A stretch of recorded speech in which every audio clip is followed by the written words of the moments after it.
I'm really kind of encouraged because the information that we've been feeding them all these years is finally gaining the traction it needs to be recognized and to do the work that needs to be done. Um, it no secret to us, the Civil War was a mercenary conflict. We can prove it. We have proven it. That just takes the teeth and uh, the whole matrix that they've built and dissolves it, because they've been pretending this entire time that what they had here was a military occupation of our country, um, for a protectorate. Okay, they've misrepresented this as a military protectorate and a military occupation of our country, and it is not a military occupation. It's an illegal mercenary occupation. And that puts an entirely different um, color on what's happened here and who's responsible and what they need to do in terms of correction. Now, they don't like it, but the facts, ma'am, are the facts. And we can prove that the Civil War was a mercenary conflict with many different pieces of evidence. We can prove it from the fact that no Congress actually declared a war. We can prove it from the fact that no actual peace process and peace treaty was issued to finalize and end the so-called war.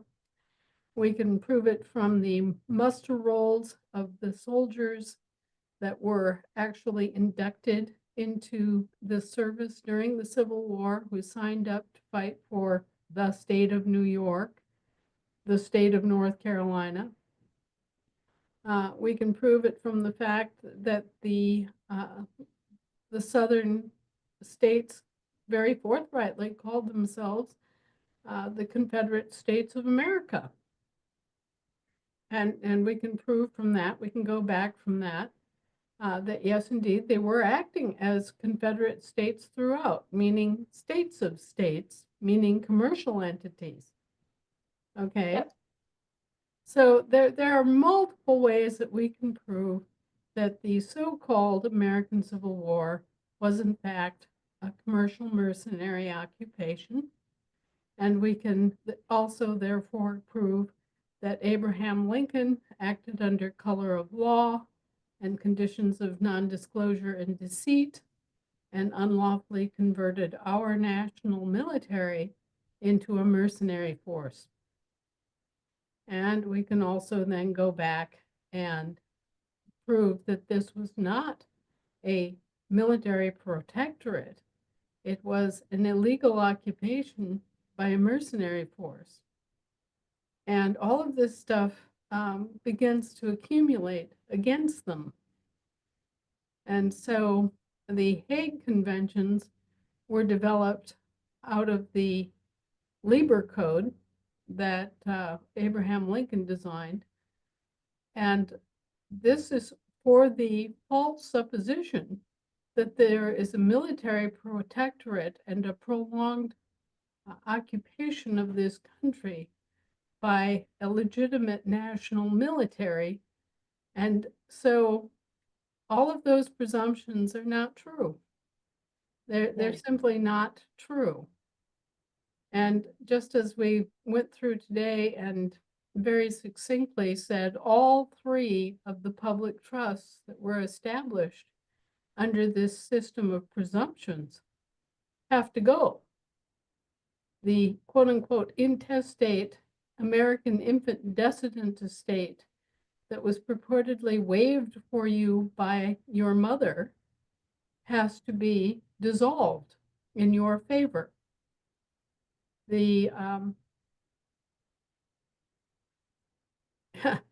there are so many things about this. The bogus British Seamen's estate for you that was established by the British Crown, identifying you as a lost British merchant mariner, specifically a warrant officer known as a taxpayer.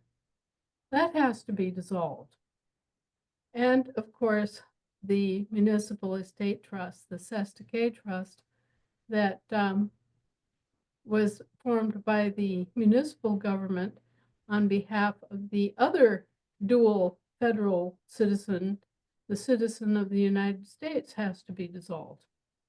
Now, here's, I'm looking at this recently, and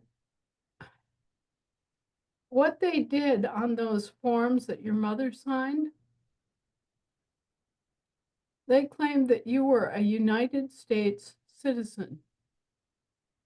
Yeah. With a capital C.